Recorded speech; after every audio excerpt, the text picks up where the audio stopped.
This week's episode is brought to you by Dana S., who suggested a featured movie on our Facebook page. And also by me. I think I deserve some credit for this one. I've been suffering from a really bad head cold for the past few days.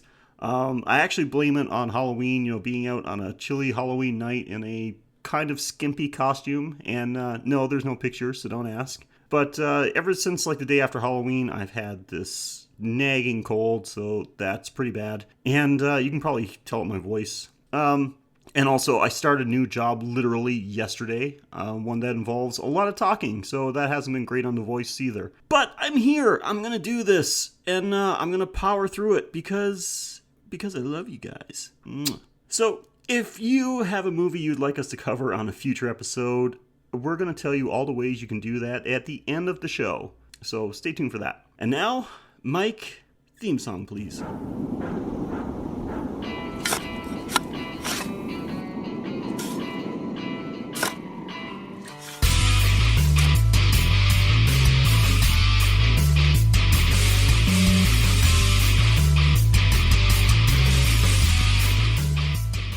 Welcome to episode 74 of the Graveyard Shift Horror Podcast, where each week we watch a movie from the horror category, or at least a horror-related movie, and we break it down into the good, the bad, and any other category we decide to make up along the way.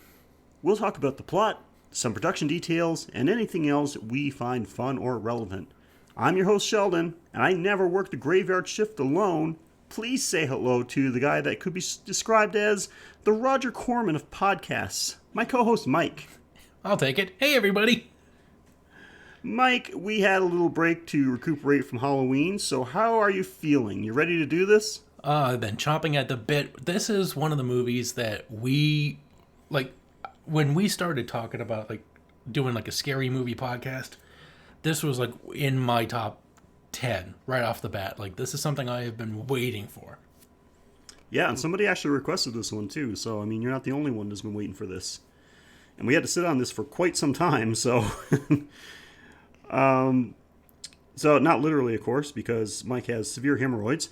But what I mean is that we suggested way back during the beginning of the show, but since we wanted to do the War of the Worlds radio play for our 2018 Halloween episode to commemorate its 80th anniversary, we thought we'd do this movie immediately after, just so that we can kind of make sort of a comparison between the two and just see how they link up.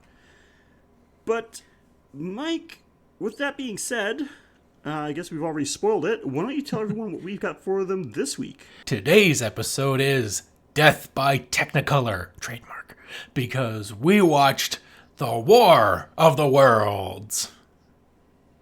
Dun, dun, dun. For the 65th anniversary of the movie. Yes, we watched the 1953 version, not the Tom Cruise 2005 version, so please keep listening. Yeah, trust me, we did the good one. Exactly. So, before we hit our breakdown and I give any details, what do you think of this one, as if I didn't already know? This is a fucking 9.5 out of 10.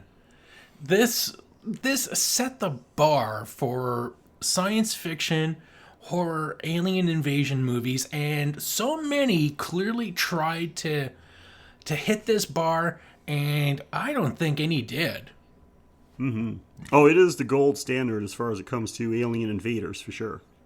And it came out so early, so you think later movies would have been okay, well, now we can add our technology, add everything, but no, this set the bar so high, people are just it's going to be at least 30 to 40 years. We're just going to wait until the 80s before we start doing sci-fi movies, because why even bother trying after this? If you can't tell, Mike really likes this one. But... Oh, do I stand alone? Well, I'm going to give some info on this when... just say it wipe off your drool and sit down and brace yourself for the Rotten Tomato scores, okay? So anyway, here is a little info about War of the Worlds. Released in August 1953, War of the Worlds is an American sci-fi drama based on the H.G. Wells novel of the same name, changing the setting from Victorian England to 1950s California. It has a runtime of 85 minutes, has a budget of $2 million dollars and had a box office return of $4.3 million, which is weird. I thought it would be higher, especially since, everything I looked up was talking about the big, box office success this thing was. I mean, we've seen some movies that had much lower budgets and did much better in the box office, so. Well, this was also in 50s money, so that would be like 20 million today. Yeah, true, but then the budget would be, blown up as well, so. Yeah, this was. There should have been better word of mouth at this time. I'm surprised people didn't come back and just see this movie like time and time again. Yeah. Okay, now, as for the Rotten Tomato scores, Mike, critics pretty much agreed with you, giving it 85%. But now, as for an audience score, which is, I'm just dumbfounded at this. Not that it's a bad score, just much lower than I thought it was going to be. Rotten Tomatoes gives this one an audience score of 71%. Boo, audience. Since we've been doing the show, we've seen some much worse movies that has gotten higher, gotten that score higher. So I don't know who the fuck was reviewing this thing. I mean, what the hell did they expect from this movie that it did not deliver on? Hey, this didn't have any kids making friends with the Martians. What the fuck, man? Millennials, dude, come on. And here's a little tidbit about Ward Worlds. It won an Academy Award for Best Visual Effects after its run, which, considering 1953, I can completely see why. And in 2011, it was selected for preservation in the United States National Film Registry in the Library of Congress, being deemed culturally, historically, and aesthetically significant. Finally. And as for the plot, if you don't know, I don't know why anybody would not know this, and this is a very simplified plot. A small town in California is attacked by Martians, beginning a worldwide invasion. So you have the breakdown. Most people already know the story. Even if you haven't actually seen this movie, you pretty much know how it goes. But that doesn't stop us from talking about it. I don't know about you, but I've got a lot more in my good category than I do for my bad. Yeah, I have like a small bad category, but when I was watching this movie, I think I expressed to you concern that are we just going to do half a show? Because so far nothing's hitting my bad category. Yeah, I got a couple of things. I got 2 things for my bad, and a lot more for my good. But I got a feeling a lot of what we have to say about the good is going to be the same. So I'm sure that'll get cut down. But as always on the show, we start off with the good, and we start off with the Mike. And, so Mike, and as usual, I just go gaga over the credits. But my God, what opening credits. It starts off with a black and white studio logo and military stock footage. So people come into the movies for the first time, just think, oh, this is just going to be like a movie. And then when it talks about now, the war of the worlds, and then bam, color credits, military font, flashing lights, sinister as fuck music. This is how you open a movie and let them know you are going to get your fucking socks knocked off. Oh my God, can you imagine going to a movie in 1953? You've never seen anything in color before. Maybe Robin Hood with Errol Flynn, but... Maybe. I always thought that Robin Hood was colorized. I thought it was originally black and white. I could be wrong. But you imagine, if not the first one, it's very rare. But not only was it color, but just, such rich color. That would have made people shit their pants if they were used to only seeing, movies and TV in black and white at the time. Oh, no, even movies like Scaramouche and Robin Hood, or Wizard of Oz, they're pretty, they're quaint, they're soft, they're gentle. This movie slaps you across the face with color, just enough to give you an epileptic seizure, as well as music that just lets you know shit is going bad. Yeah, we're not fucking around with this one, folks. It is just a full-on sensual assault. Mm-hmm. And I love it. Yeah. It's how you start a fucking movie, man. Yeah. And it carries through. Like, one of the good things I've got on my list for something I absolutely loved about this is just the movie. Everything looks so fantastic. It is so rich. The production value obviously was high. A lot of the special effects were groundbreaking, stuff that was never done before. And just is so pleasing to look at. It is just so lush. It is, the colors are so deep, so beautiful, and from the first time I saw this movie years ago, the first time I saw this was probably when I was a teenager, because I actually borrowed the movie from the town library. It's like, yeah, didn't you know that? Like, back when people used to actually still go to a library, you could just go like check out movies for free as well, and not just books. Man, I was such a chump going to the video store. Yeah, really. I mean, not that they didn't have exactly like the new releases or anything, but like really old stuff like this. And what was really cool was that I didn't get to do this. I checked out the VHS tape, of course, but they also had film reels there as well. If anybody had an old school projector, you could check out the film reel of this. Shit. And next time I'm home, I'm in my hometown, I want to go to the library just to see if they still have the film reel of this movie. Because I will find a projector somewhere if they still have this. Okay, now what is your first good? Your opening salvo. Okay, or salivation. So we talked about the visual, so yeah, you start off with the visual, so check that off. I got to talk about the acting. The acting in this was top notch. Very well done, not just from the main cast, but like the supporting cast were pretty good. And considering this is, 1950s sci-fi, how many other instances of 1950s sci-fi can you think where like the acting was good? Yeah, that is just... You see a lot of things and you're just like, wow, these actors are just as good as the kids in this movie. Exactly. And what made this movie great? No kids.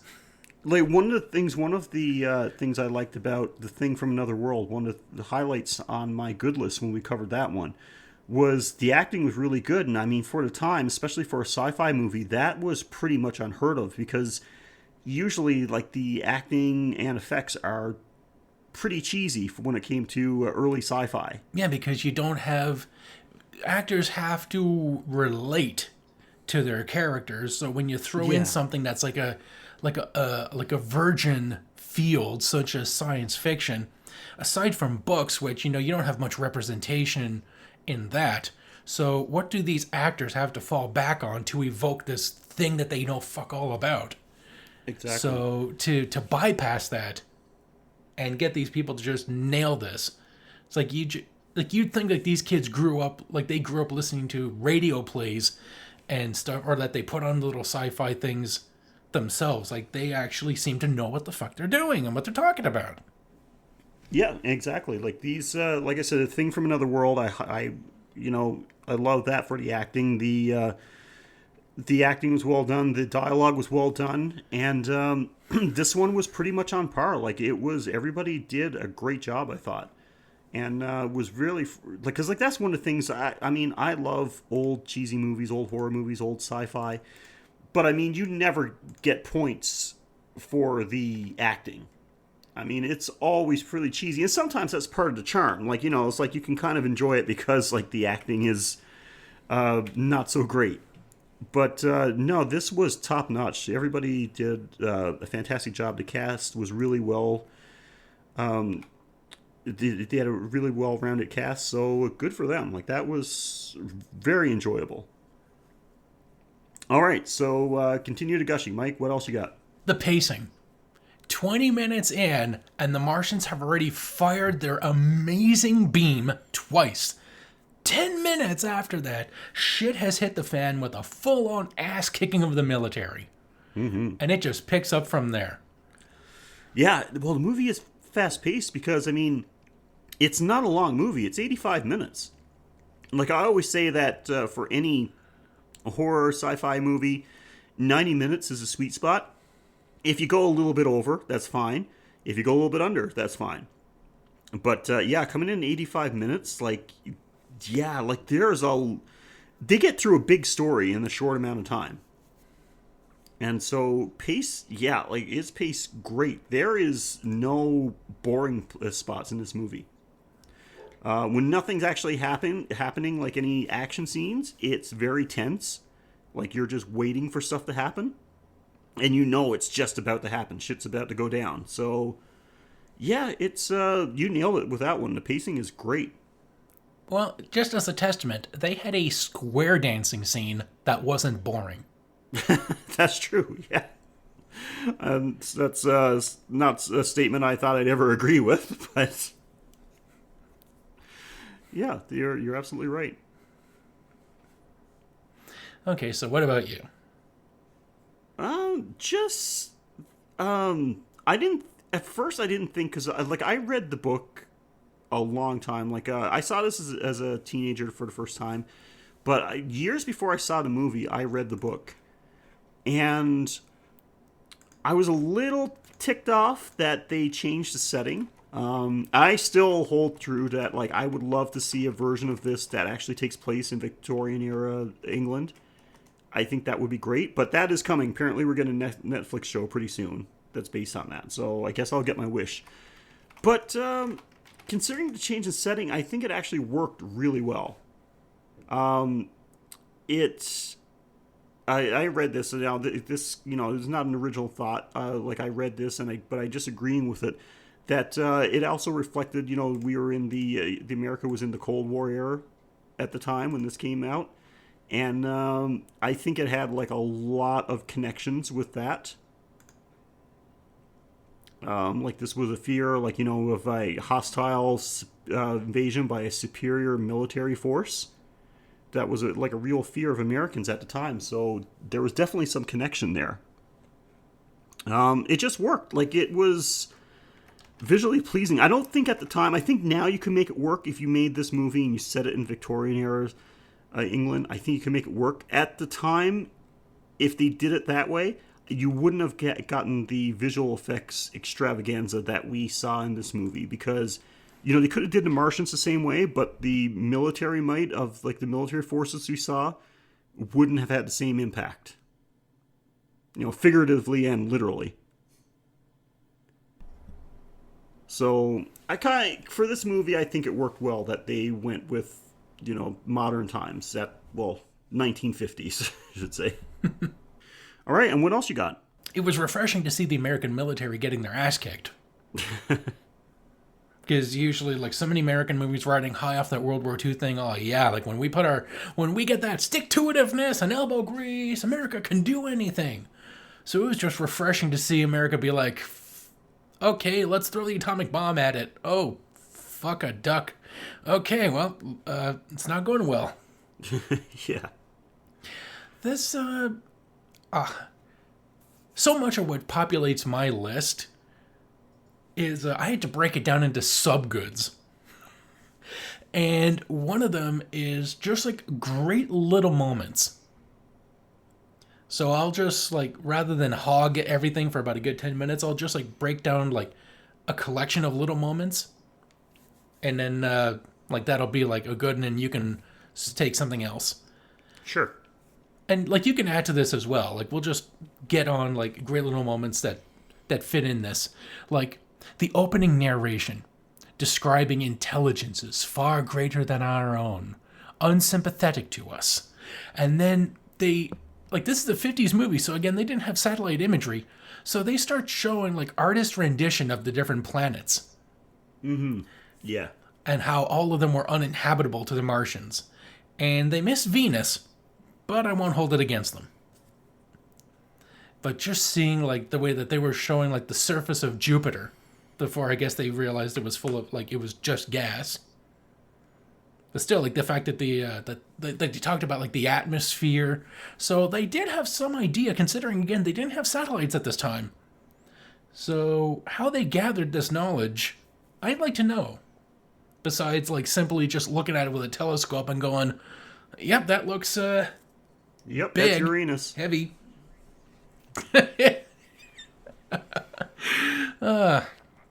And then there's just, like, cute little moments. Like when the forest rangers see the meteor crash, and one guy decides to call it in, and the other guy he's playing cards with takes a peek at the cards. Yeah. That was just really cute and funny. And then another one is the meet cute between Clayton and Sylvia, where she doesn't recognize him from the cover of Time because of Superman syndrome, i.e. he has glasses on, so there's no way that you could. Yeah. And then when the alien does fire the beam from that, for lack of a better term, the Cobra periscope, it generates an electromagnetic pulse, like an atomic blast. Yes, that was a great addition to add. Like it, making it, like knocking out all the electronics using an electromagnetic pulse. I fucking love that. Because, I mean, that's one of the things that he talked about in the radio play was, taking out, basically just like rendering the technology useless. Because it was going after power plants, knocking out power plants, any transmission lines, things like that. And they did it this way by just saying, like, hey, electromagnetic pulse, all our technology is now garbage. So I fucking love that. I made that note as well. That was great. Yeah, so I've got like other subcategories, but I'll let you chime in for now. What is another great thing? Now this is mine personally, and this is gonna make me sound so evil, but it was one particular scene that I fucking loved. I had to make a note of it, and that is when Sylvia's uncle, the priest, decides to go and walk up to the Martians, and I'm not gonna be hurt because God's gonna protect me. And he's like, he's doing the, not the Lord's Prayer, but whatever the hell it is. Yeah, the shepherd's prayer. I walk through the valley of the shadow Yeah, of the the shepherd's death. prayer, and he's like, the Lord's going to protect me, blah, blah, blah, walk to the aliens, and then he gets his fucking ass vaporized.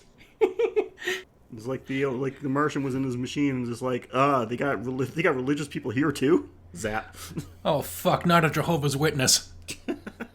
Vaporize him. Come on, turn on the damn beam. I'm trying. It's charging up. I can't make it fire any faster. He's talking. He's trying to convert us. I just love that, man. That scene tickled me from the very first time I saw it. You took one of my goods. I knew we'd overlap eventually. Yeah, I had to mention that. I just love that scene. I would watch that scene like over and over again. So, all right, what else you got for the good? Suspenseful moments. Like when the cobra neck reveals itself from the crater. Just that sound effect, like while it's scanning.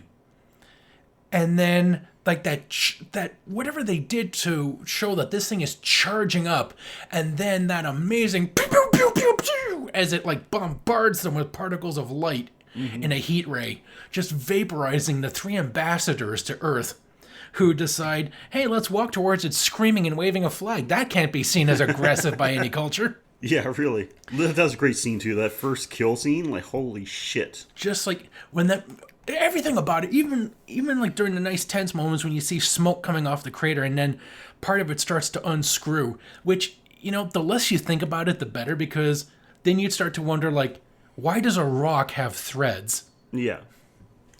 Like, how much of this, like, was like, it's not like they got covered in earth when they hit the dirt, because otherwise parts of it would be exposed. So you'd think that they were launched as pucks or rocks.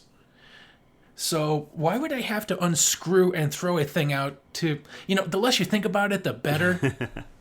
Because just enjoy it for what it is. Yeah. When that head comes out,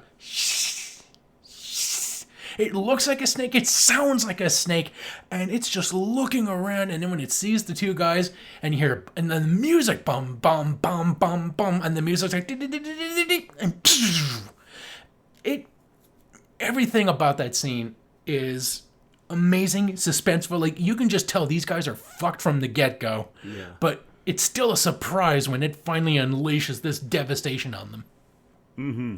Because I got that on my list too. There's another particular scene. It's when the two police officers and the main character show back up, and that's when they discover that the three guys they left behind are dead. And not just dead, which was like a great fucking scene, because when we're the three men who left behind, and they walk up close and they see like the three piles of ashes actually in the shape of people. They look like Kevin Hart. They look like Keith Haring logos. Yeah, and that looked so amazing. Like, and that was just fucking iconic. Like, just the three piles of ashes, like person-shaped ashes laying on the ground. And then that would have been great on its own. And then Deputy Dewey decides to fucking like seize it and jumps back in the car and tries to and takes off. He abandons our heroes. And like the first time I saw this, I was like, I remember thinking, "You piece of shit! I hope you die." And literally, I had the words out of my mouth, and he gets zapped. Yes. Just when you think, oh man, like we want to see something awesome like that again right away. No, we're going to see it again. And boy, see a full fucking cop car get vaporized this time. Yeah, it drives off. You just see that thing like turn red as it gets shot, and you're like, "Oh, that guy dead." Even if the car somehow avoided exploding, like 'cause you don't see the car itself explode, you just see the car drive out of frame, glowing red, and then fire coming from the bush. Either that, or he hit 90 miles an hour and engaged a flux capacitor and went back in time. Unfortunately, it's only 10 seconds back, so he still gets vaporized. he reappears right in front of the beam. Fuck. Wait, didn't you get killed? What do you mean I got killed? I'm right here. And there's so many other moments. Like, you just think, this one ship is taking out everything that's thrown at it. This thing is going to take, like, half the eastern seaboard to contain this thing. And then you see a second comet in the sky. This is not isolated, and this thing that has been invincible thus far is now getting back up. Yeah, exactly. Like, just more suspense. Like, this is not just an attack. This is a full-on invasion force. And I forget exactly when this takes place, but Clayton and Sylvia take off in a plane. And you get to see from the plane's point of view as it's like going over the sky, ducking, like trying to dodge some smoke. And then as it goes over a mountain, what's right behind the mountain under it but an emerging Martian? Yeah. And you just see that thing and you're like, "Oh fuck!" Like, this could have been a ride at Universal Studios. Oh, absolutely. Yeah, I like that you actually get to see the scope of the invasion. So it's not just like, oh, here's an alien and we'll talk about like more showing up later. It's just like you actually get to see like the comets coming down. Excuse me. And the Martians like emerging. So, yeah. Very good. And I got my own note about the priest. The priest thinks because they're so scientifically advanced, that means that they must be closer to God. Despite the fact that at this point we know it's killed 4 people at least. Yeah. And it has shot at planes and anything that approaches it. And he gets vaporized like he should. Mm-hmm. I have to wonder if the aliens thought that he was casting a spell on them. If the aliens are really superstitious, they're like, "Fuck, it's a witch!" Shoot it. And to continue with the suspense is the Martian, when they take refuge in the house and the Martians start probing the house just out of curiosity. You see this terrifying, simple, kind of cute, but also menacing because you know what it's connected to. The probe as it's scouting through the house. And then when the Martian shows up, you get to see it up close. And it looks like a testicle with a face. Yeah, I'm going to talk about that. And like, just so much is suspenseful. Like, you don't know, like these things have amazing technology, but what about the creatures themselves? Do they have like personal weapons on them? But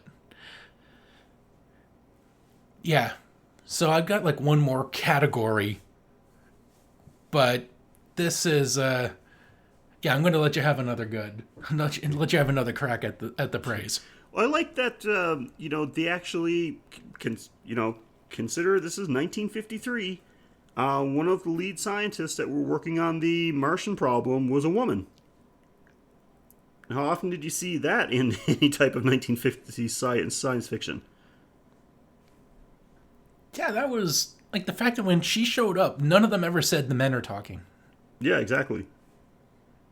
So that was a step forward. Now I'll have something later on that makes it take a big step backwards, but I thought that was pretty cool. Like that they did that. You know, that was it was good to see that it wasn't just like, you know, they didn't have just some helpless female. This was somebody that was working like to try to see if they could find some kind of defense against the Martians. So definitely had to put that on the list.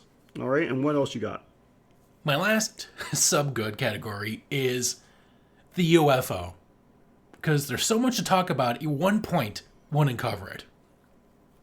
Like when the UFO, again, don't think about it, somehow it sheds the crater and you see it rise in its full silver, red, and green glory. It looks like a fucking aggressive Christmas ornament. Mm-hmm. And like just that pulsing, but then you get to see the green beams on the side and you're like, oh, what the fuck do they do? And then you find out what they do. Yeah. But you see, at points, you can see strings pulling this thing up, but that's okay. Yeah, you can actually. Because somehow they animated 3 light beams just to give an homage to the tripod design from the book. Yeah, they did, but I want to talk about that a little bit as well. Like the way they described it as like anti-gravity beams for balance. And the professor even calls it out and mentions it. So, you know, for a sci-fi movie, one of the biggest problems in sci-fi movies is that they try to come up with something like fantastical and because space, but they don't really think too much about the science. They try to focus on the fiction and just throw science in to, you know, try to impress people or, you know, as the cheapest vehicle for the message they're trying to get across. But Right. these people, they thought out their lore, like the way that the beams function, what they take apart, even like the force fields, or as he calls it, an electromagnetic covering or a protective blister. Protective blister. That's got to be the first time I've heard that in sci-fi. And the heat beams burn everything, but instead of seeing like more of the same, they decide, oh no, we can give you another amazing, devastating effect from this thing. We got the green beams on the side, which the professor tells you they neutralize mesons, which are the glue that hold matter together. This is a 50s movie. Yeah. So And basically, he's telling you about fucking mesons. so it basically just makes whatever it hits, like it falls apart at the atomic level. It just comes apart. And that is amazing. Instead of just saying, oh, they have energy beams. Like, they could have phoned it in with the cheapest fucking dialogue possible. But these guys got into theoretical physics when they wrote the script. This was written by actual nerds. People that wanted to learn the right thing that aliens would do. Like, some of it is speculation because it's all they could do. But they did know some things and they applied it. Mm-hmm. And even to talk about the UFO again, the atomic bomb scene. Just when you think, oh, like, one thing they couldn't do in the Victorian version, like, if they had an atom bomb, that would have tipped the scales. Nope. We show it, and that electromagnetic blister, fuck, it does its job.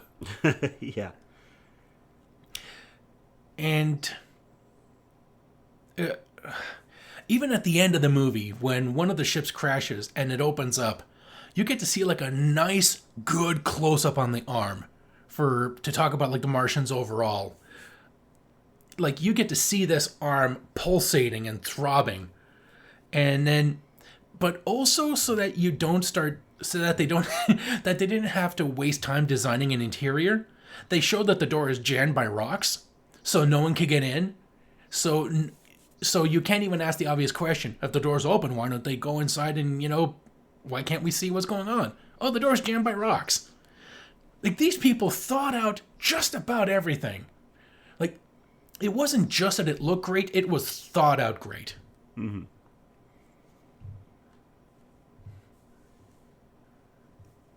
And that's all my goods. That's all your goods. Yeah, that pretty much wraps up mine as well. Like, I think you hit the ones I had mentioned myself. I think you hit them pretty much. So, yeah, the list is much longer than my bad list, but I do have a few things to talk about. So, since you started with the good, I'll start with the bad. And since you brought this up, the design of the ships. Now, I'm not going to say that the look of the Martian ships were bad as such. I'm not going to say that. Like, I think they did a great job with the look. I'm just saying that I like the way they were described in the book better. It's simply because, reading the book and reading about these things, these huge war machines, walking on these tripod tentacle-like legs, metallic tentacle legs, I think that was pretty fucking cool. And they pretty much nailed the look. While I fucking hated the 2005 Tom Cruise War of Worlds movie, the look of the actual Martian machines was fucking fantastic. I'll give credit where it's due. They fucking nailed the look of the machines. And I thought that was so much scarier, so much cooler to have them walking around on tripod legs and just floating in midair. Because it just looked like a spaceship, right? Like, essentially, it was just like a spaceship floating around, zapping the shit out of everything. But they have this thing, like, they make it look very alien-like, very, like, almost animalistic, walking around on metal tripod legs and just, like, not only shooting the shit out of everything, but, like, stomping on everything. Yeah, skewering them with their spindly legs. Yeah, that was so much cooler. And it's not that they couldn't do it. I mean, this was 1953. There was decades of movies before this, like sci-fi and horror movies, that did great jobs with stop-motion animation. There was no reason why they couldn't have done the same with this. I think they probably tried to do that, but it probably would have inflated the budget on top of everything else they're doing. I'm positive it was a cop-out, like it was like a cost-saving measure. And again, being like all those stop motion movies that we saw at the time were in black and white. When you try to mix it with color as well come out as well, yeah, it could be. I just would have rather have seen it like with the tripod legs. That's just my own choice. I think it would have looked cooler. But whatever. I think they probably tried when they were making the movie, and it just didn't come out good. So just to streamline the process and get the show on the road, they're just like, let's just dangle it from a string.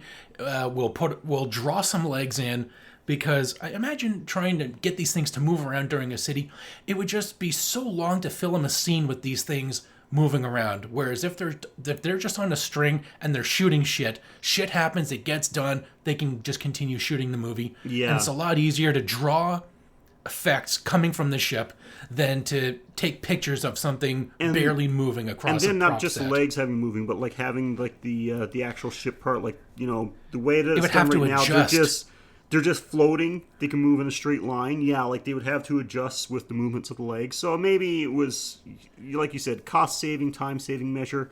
I just think it'd be a cooler design, that's all. Yeah, I'm pretty sure they tried, and it just became such a massive obstacle. They're just like, look, we got a $2 million budget.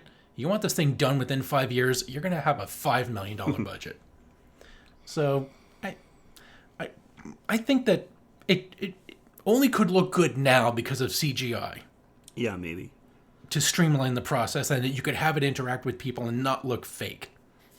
That could be it. But that's just a personal choice on my behalf. Yeah. But okay, what do you have for the bad? After vaporizing 3 folks and a cop, the UFO just chills, waiting to be surrounded by the military. Like, why not fly and char the town? It's like, nah, dog, let's just maintain and see how humans flex nuts. Yeah, we'll see what they got. Yeah, like, let's just wait and see what they throw at us. Mm-hmm. It seemed a little, you can fly at any time. Because I'm assuming at this point they really didn't know like what kind of it did say, the narrator did say at the beginning that they've been studying Earth. But Yeah. It seems like you're right, it was a pretty ballsy move to just assume that Earth didn't have any defense against them, you know? Maybe they were probing it, and then they could just tell everybody, like, if for some reason they lose communication with the first saucer, those things are already en route. Yeah. But I'm just imagining they'll just be like, okay, just fuck Earth, head to Venus. Or maybe the guys in the Martians in that first probe were just like cannon fodder. They're just like, oh, they'll be the test to see like how Earth's defenses hold up. These were a bunch of guys he sent that nobody liked. Yeah, they were like, they were just like the Barney Fife of the alien invasion force. They're just like, hey, how about you go there and just like test them? Exactly. Okay. Exactly. Long live Mars. Yeah, long live Mars. So one of the things I had to put on my list was, I gave them props for like being a little more advanced because being a little more forward because they actually made a woman one of the main scientists working on a defense to the Martian. But fuck, did it take a quick turn down misogyny road. After the two main characters, they're escaping the plane, and they're holed up in like an old house. And this is after her uncle just got vaporized. Like, the military just got decimated. This fucking asshole, he's sitting there at the table doing nothing except, like, flapping his gums while she's in the kitchen making breakfast. Well, to be honest, he did, I guess, like, carry her or fly the plane. So yes, but I guess he did his part. Like, and there was nothing advanced about, like, about this character. She was the typical, like, product of his time, hysterical woman, Yeah. Like, you talk about how good it was to see a female scientist. It would have been better if she was the female scientist. Yeah, made her, like, that would have been such more of an, instead of having both these characters, yes, one female lead, and she could have been the scientist. Like, to have them both talking about, like, electromagnetic disturbances, ways to penetrate the shield, her coming up with some ideas, maybe something that works. Yeah, like, her dialogue was basically boiled down to either hysterically screaming or don't ask me, I'm just a girl.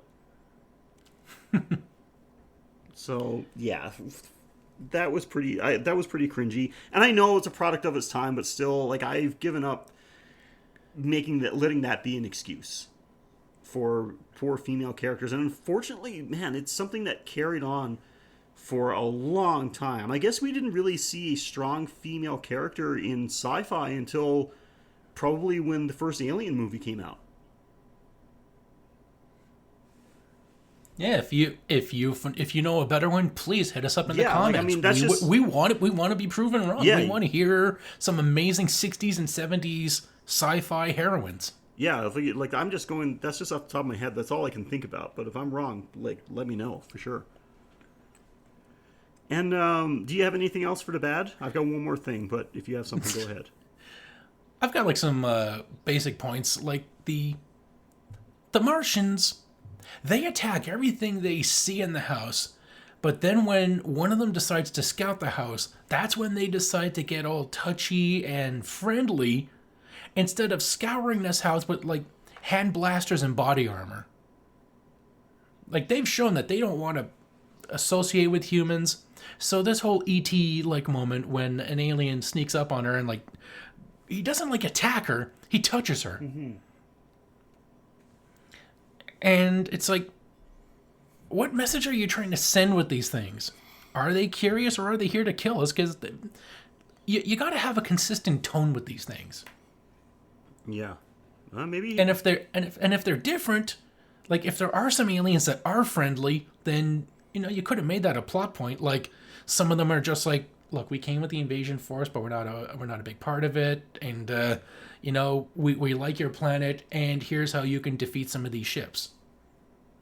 Yeah. Either have no friendly aliens and they're all unified on the mission, or if some of them are, like, actually friendly, go with it. True enough.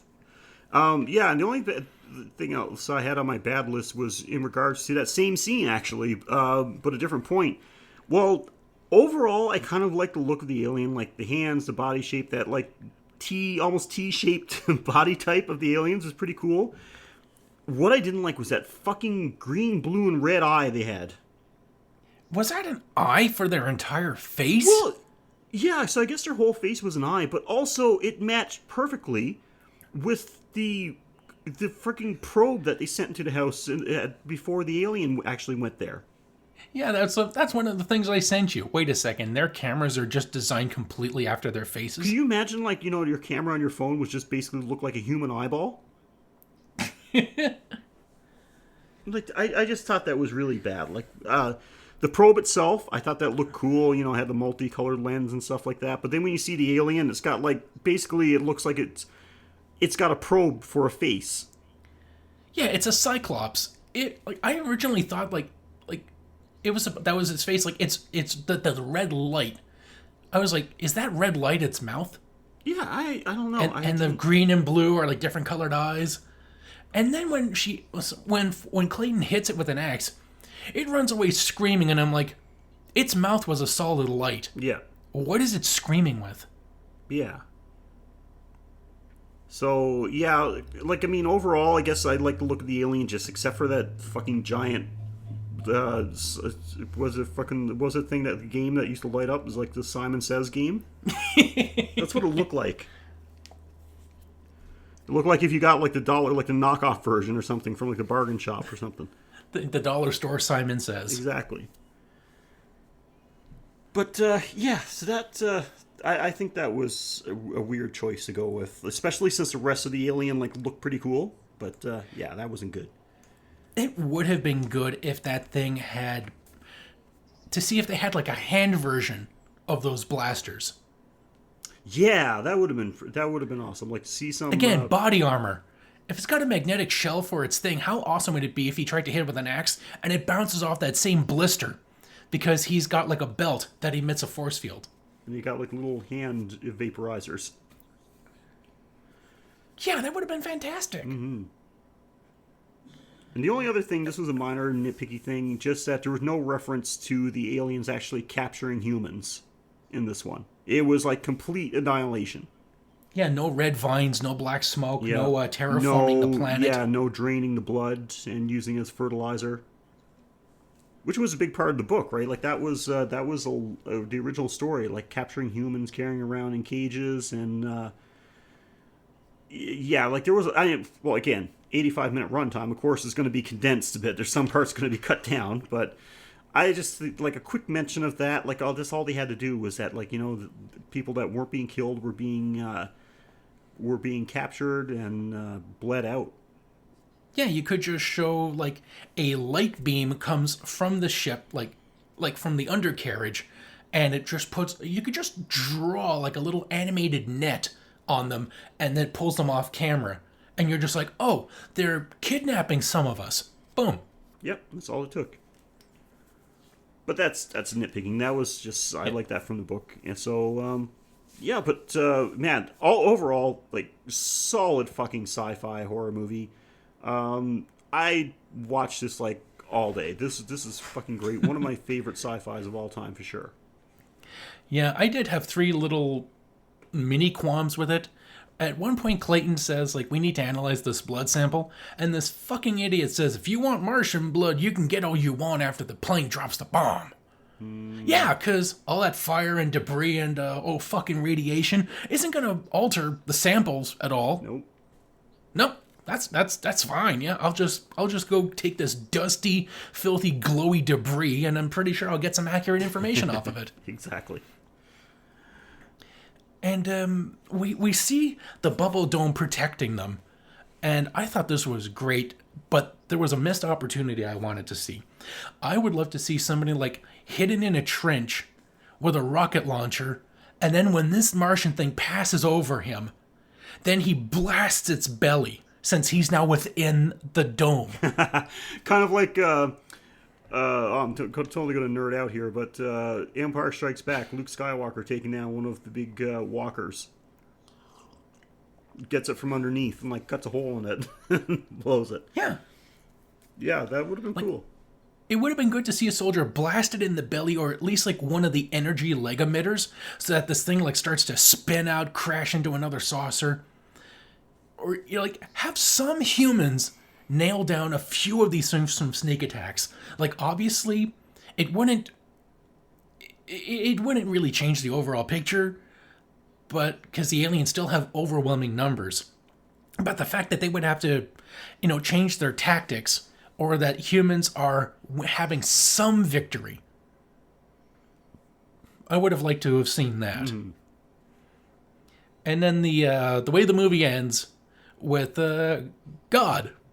That's fine. You can kill thousands of my children, but if you burn that one church, then it's time for me to activate the bacteria that I put in the atmosphere for this very occurrence. And it ends with hymns. An entire movie that had nothing to do with God ends with, like, basically the whole world singing, like, Amen. Yeah, God always gets all the credit. It's like, yeah, okay, God, if you are that powerful and omnipotent, could you maybe have done something before the Martians killed millions of people and... like, save their planet so that they don't have to invade us? And if you're the creator of the entire universe, that means he created the Martians as well. So the Martians are like, what the fuck, man? You killed all our guys? Oh, God. You gave us these brains. I thought you had our back. So, yeah. Yeah, there's God picking favorites with his kids. There you go. Okay, well, yes, absolutely. Solid sci-fi. There's a reason why this is referred to as one of the best sci-fi ever. So many movies have imitated, and I don't mean just like, War of the Worlds remakes or the TV show or anything like that. I mean, movies that were supposed to be their own thing, but like were obviously just a new skin on an old movie. Independence Day. And I was going to say Mars Attacks, but of course Mars Attacks was more of a parody than a remake.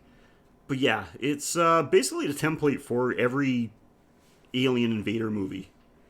Pretty sure that E.T. was modeled off of these things. Oh, yeah, for sure. That, like, T-shaped alien body, yeah, for sure. Yeah, with basically a scrotum with a face. Exactly.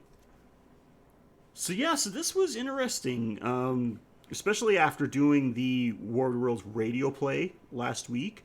It was nice to see, like, a comparison of the two, just to see what... we went from novel to radio play, from radio play to movie. So it was good to see the evolution of the story. Mike, after watching this movie, I couldn't help but wonder how differently things would have played out if the radio play that this was based on, if it happened today instead of in the 1930s. Yeah. I wonder what that would be like. That would be like.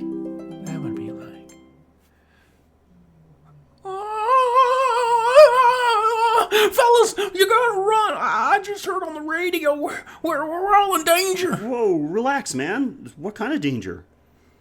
Martians! They're invading. They're killing everyone. Martians? Sheldon, this guy's a crackhead or something. He sounds nuts. No! I just heard it on the radio. The news was coming live. Martians landed and they're attacking. Huh. Okay, hold on. Let me check this on my phone. No, nothing in my news feed. Nothing on Twitter. Yeah, and I just Googled it. It's not a real news report. It's a radio play, though. Oh, you must have started listening partway through. Radio play? Yeah, some guy named Orson Welles. Never heard of the guy, though. He wrote this play about Martian invaders, based it off an old novel. Honestly, sounds like it would be better as a movie. Yeah, I mean, come on. Who listens to the radio anymore? What's a radio? Did that kid just ask what's a radio? Kids are so dumb. Yeah, the radio play certainly would have had the same effect today. Yeah, like, radio doesn't have the same effect today. No, without a doubt. Okay, guys, well, that is our coverage of 1953's War of the Worlds. What do you think about it? Have you seen it? If you haven't, do. It's worthwhile. If you have seen it, what are your thoughts? Did you like it, dislike it? Do you agree with what we had to say? Disagree? Did we miss certain points that you think we should have talked about? We want to hear from you. And, of course, we want to hear from you for other things other than just movie. Like, for instance, if you have a movie you want us to cover on the show, you've got a few options to get a hold of us. You can email us at graveyardshiftpod@gmail.com. You can follow us on Twitter at GYS_horrorpod. And you can follow us on Facebook at facebook.com/The Graveyard Shift Pod. And, of course, on Instagram at instagram.com/The Graveyard Shift Pod. If you're feeling particularly generous and you want to keep these episodes coming, you can be a sponsor of the show by going over to patreon.com/graveyard. There, for as little as $1 a month, you not only help us out with the production costs of the show, but you also get access to some pretty cool Patreon exclusive bonus episodes. At least once a month, we throw up a new Patreon exclusive episode that only our Patreon members can get.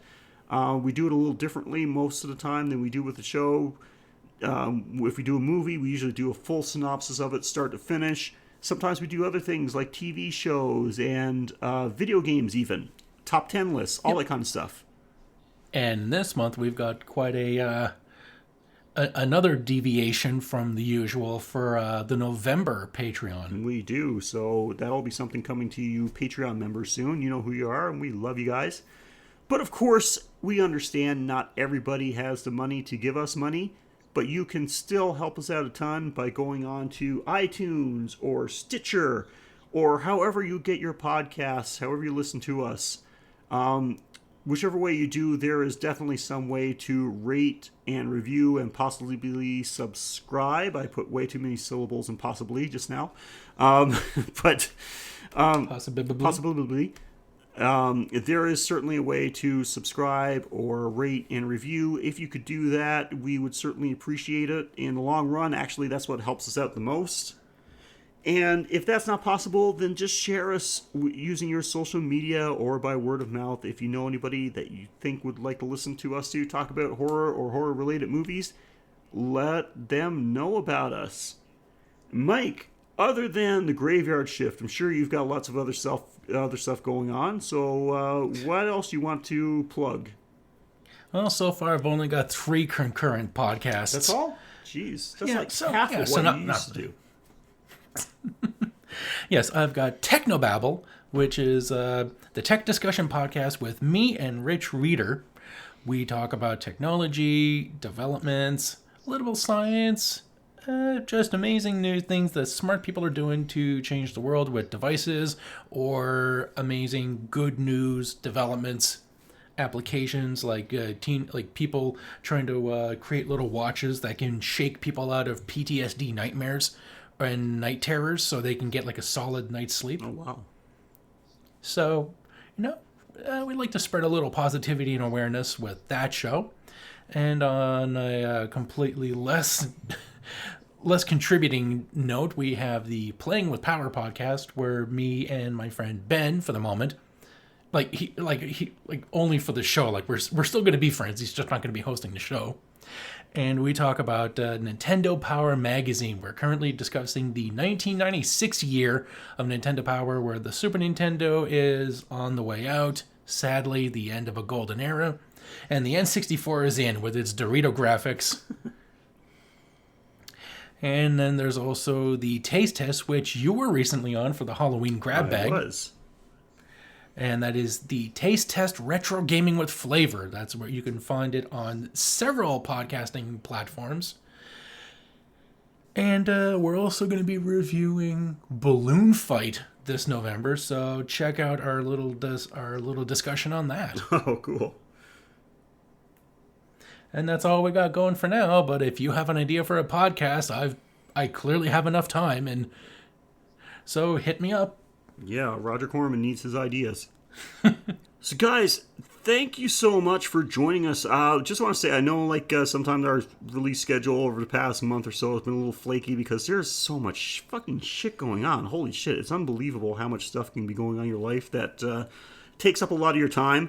And we do appreciate all of you sticking with us, but I think we've got things under control now. We should be back to a regular Monday schedule. So, but if anything deviates, of course, we will let you know. But we're going to be back next week with a brand new episode, and sure you're going to like it. I actually can't wait to talk about next week's movie, man. We watched this one quite a while ago, and it's been sitting in my brain for a while. So I got a lot of stuff to say. Yeah, we happened to watch it just before October came around.